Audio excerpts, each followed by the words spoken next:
നമസ്കാരം എല്ലാ കുട്ടികൾക്കും ഗിരീഷ് സാറാണ്. ഇവിടെ +2 കെമിസ്ട്രി പാടാണ്. ഇനി ഞങ്ങൾ പഠിക്കുന്നില്ല, പഠിത്തം നിർത്തുകയാണ്, ഞങ്ങൾ ഇനി എന്തെഴുതിയാലും പണിയാവും, അങ്ങനെ വിചാരിച്ചുകൊണ്ടിരിക്കരുത്. നമ്മൾ ഓരോ പരീക്ഷ എപ്പോഴും ഹയർ സെക്കൻഡറിയുടെ പരീക്ഷകൾ നിങ്ങൾ നോക്കി, 10ാം ക്ലാസ്സിൻ്റെ പരീക്ഷകൾ നോക്കി, ഏതെങ്കിലും 1-2 സബ്ജക്റ്റ് പാടായിരിക്കും. പക്ഷേ ഇത് കൃത്യമായിട്ട് നമ്മളും നമുക്കറിയാവുന്ന ടീച്ചേഴ്സിനോടായാലും അധികൃതരോടായാലും കൃത്യമായിട്ട് പറഞ്ഞിട്ടുണ്ട് പരീക്ഷ കുറച്ചുകൂടെ ലിബറലാക്കാം, കാരണം അവരുടെ ഫ്യൂച്ചറാണ് എന്ന് പറഞ്ഞാൽ അത് ലിബറലായിരിക്കാം വാല്യുവേഷൻ എന്നാണ് നമ്മൾ 100% പ്രതീക്ഷിക്കുന്നത്. ഫിസിക്സിൻ്റെ പെട്ടെന്ന് കേട്ടുകൊള്ളുക, ഒരു 10-12 ടോപ്പിക്സ് 10 ടോപ്പിക്സ് 12 ടോപ്പിക്സ് നിങ്ങൾ ഉറപ്പായിട്ട് ഇത് കണ്ടുകൊണ്ടങ്ങ് പോവുക.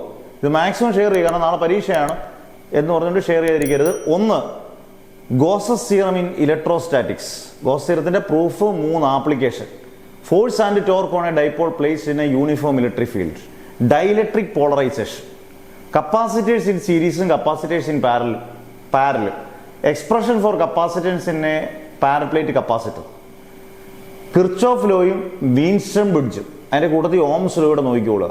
Okay, drift velocity.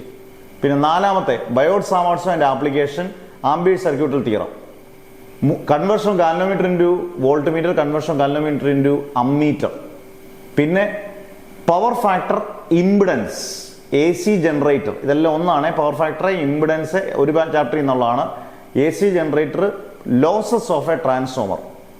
പിന്നെ നിങ്ങൾ ഹൈജീൻസ് പ്രിൻസിപ്പിൾ ഉപയോഗിച്ച് നമ്മുടെ സ്നെൽസ് ലോ, റിഫ്രാക്ഷനും റിഫ്ലക്ഷനും പ്രൂവ് ചെയ്യുന്നത് വേവ് ഒപ്റ്റിക്സിനകത്തെയാണ്. Refraction through a prism, lens makers formula, mirror equation, simple microscope, compound microscope. ഒന്നുകൂടെ കിടന്നോട്ടെ, rectifier, half wave rectifier, full wave rectifier, ബോറിൻ്റെ പോസ്റ്റ്ലേറ്റ്സ്, ബോറിൻ്റെ 3 പോസ്റ്റ്ലേറ്റ്സ് ഉണ്ട്. ആ പോസ്റ്റ്ലേറ്റ്സ് ഇത്രയും നിങ്ങളൊന്ന് എന്തായാലും നോക്കിക്കോണം.